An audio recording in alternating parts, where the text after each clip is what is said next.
मैं चिकन हूं, टेस्ट मेरा जबरदस्त है, पर रोज मत खा, हैवी हो जाएगा।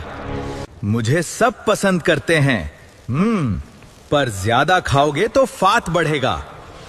मैं टेस्टी हूं, लेकिन कंट्रोल जरूरी है, वरना बॉडी स्लो हो जाएगी। थोड़ा खा, एंजॉय कर, पर लिमिट क्रॉस की तो मैं प्रॉब्लम बन जाऊंगा। मैं चिकन हूं, टेस्ट भी पावर भी, पर बैलेंस जरूरी है।